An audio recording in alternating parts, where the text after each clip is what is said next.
여러분 안녕하십니까? 10월 13일 화요일 뉴스투데이입니다. 스가 일본 총리가 우리나라가 강제동원 배상 판결에 대해 조치를 취하지 않으면 올해 서울에서 열릴 차례인 한중일 정상회담에 오지 않겠다고 통보했습니다.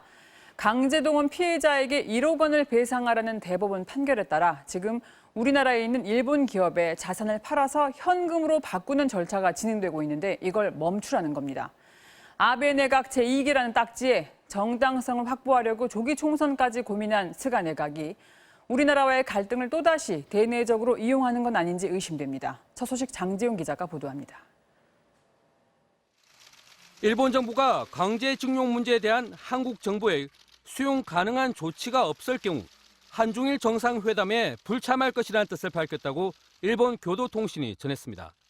교도통신에 따르면 일본 정부는 한중일 정상회담 참석 조건으로 일본 기업의 한국 내 자산을 강제 매각하지 않겠다는 한국 정부의 보증을 요구했습니다. 일본 정부 소식통은 한국 법원이 압류 중인 한국인 강제 동원 일본 기업의 자산이 현금화될 우려가 있는 한 스가 총리는 한국에 가지 않는다. 연내 한중일 회담이 열릴 환경은 갖춰지지 않을 것이라고 통신에 말했습니다. 이런 요구는 스가 총리의 의향이 반영됐다고 복수의 한일 관계 소식통을 인용해 교도통신은 보도했습니다. 3개국이 번갈아 개최하는 한중일 정상회담은 올해 한국에서 열릴 차례로 일본이 한국 정부 보증이란 조건을 내건 건 우리 측 양보를 끌어내려는 의도라는 해석입니다.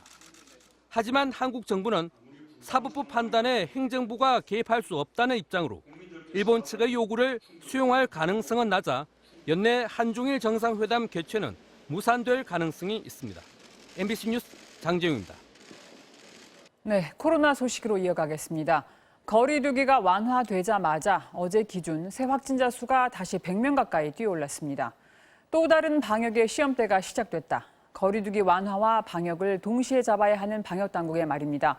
오늘부터 대중교통과 병원에서 마스크 착용이 의무화됩니다. 송병상 기자입니다. 서울 서대문구의 한 병원.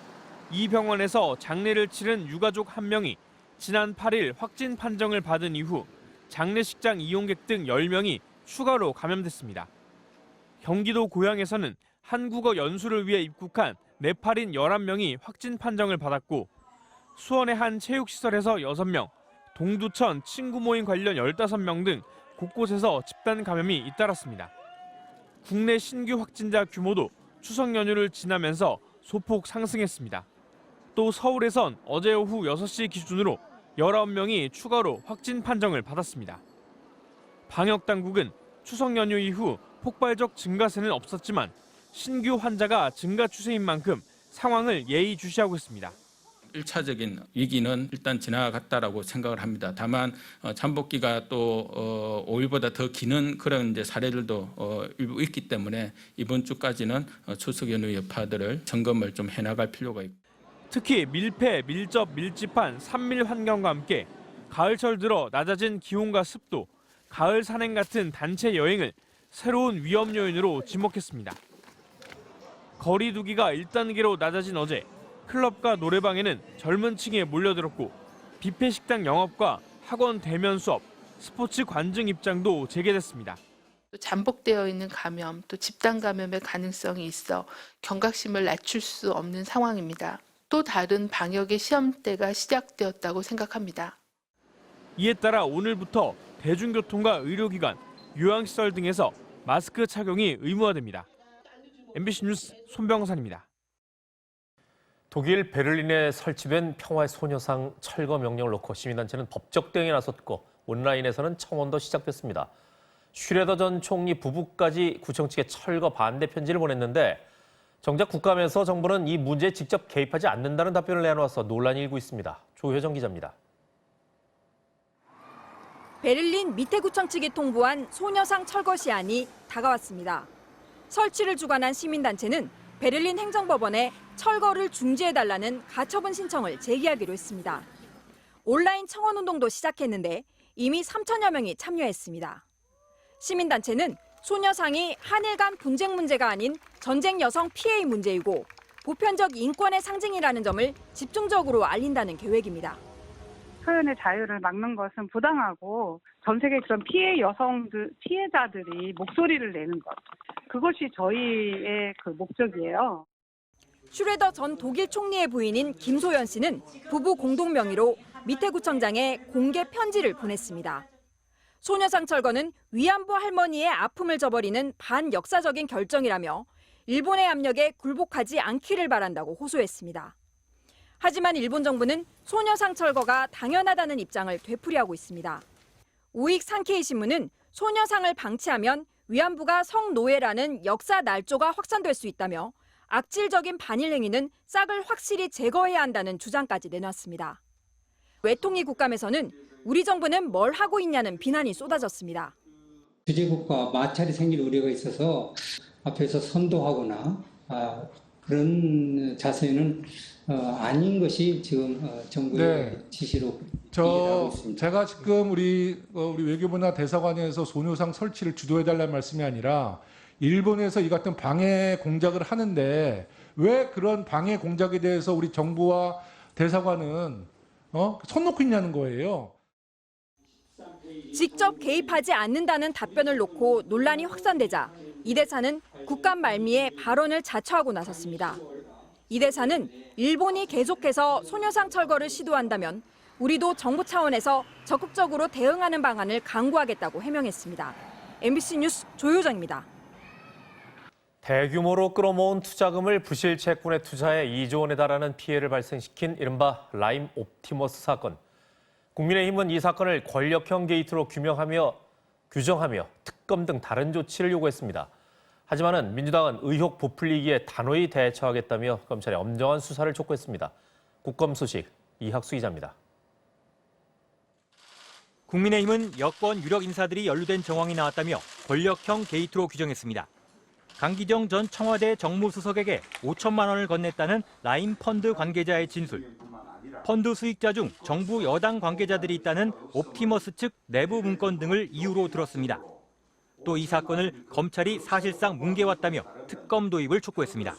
수사팀에게 그대로 수사를 맡겨서는 어떤 결과가 나오더라도 국민들이 납득하기 어렵다는 점을 말씀드리고 특검에게 맡기든지 딴 방법을 강구해야만. 연루 당사자로 지목된 강 전 수석은 허무맹랑한 주장이라며 강력 반발했습니다. 자신에게 5천만 원을 건넸다고 법정 진술한 김봉현 전 스타모빌리티 회장을 위증과 명예훼손 혐의로 고소했습니다. 청와대에서 한두 푼도 아닌 5천만 원을 받는다. 이것은 국민들이 아마 자세히 생각해 보면 있을 수 없는 일입니다. 민주당도 거짓 주장이나 의혹 부풀리기에 단호히 대처하겠다며 특검 요구를 일축하고 검찰에 엄정한 수사를 촉구했습니다. 중반에 접어든 국정감사 역시 이 문제로 달아올랐습니다. 금융위원회 감사에선 금융위의 특혜 제공 여부를 두고, 법무부 감사에선 수사를 축소하려 했는지를 두고 정면 충돌했습니다. 권력형 금융비리 사건을 이성윤 서울지검장이 수개월째 총장이나 법무부 장관에도 보고하지 않고 이렇게 의혹 부풀기를 하는 데 대해서 저는 국민적인 의혹 해소나 또 당사자들의 명예 회복을 위해서라도 신속하고 공정하고. 추미애 법무부 장관은 옵티머스 내부 문건은 금감원 조사에 대비한 허위 문건이란 진술이 나왔고, 특정 정치인에게 돈을 줬다는 진술에 대해서도 받지 않았다는 대목까지 조서에 기재가 돼 있다고 소개했습니다. 윤석열 검찰총장이 수사팀 규모를 대폭 늘리라고 지시한 데 대해선 적극 검토하겠다고 밝혔습니다. 해외 도피 중인 이혁진 전 옵티머스 대표에 대해선 범죄인 인도 청구 절차가 진행 중인 것으로 알려졌습니다. MBC 뉴스 이학수입니다. 축구 국가대표팀이 올림픽 대표팀과의 두 번째 친선 경기에서 체면을 살렸습니다. 1차전 무승부가 형님 팀으로서 못내 찜찜했는지 2차전에서는 3대0 완승을 거뒀습니다. 정규묵 기자입니다. 사회적 거리두기 1단계 전환으로 제한적 관중 입장이 허용되면서 경기장 앞엔 오랜만에 활기가 돌았습니다. 여전히 마스크를 쓴 채 거리를 두고 앉아야 했지만 2천여 명의 팬들은 10개월 만에 눈앞에서 열린 대표팀 경기를 만끽했습니다. 대한민국!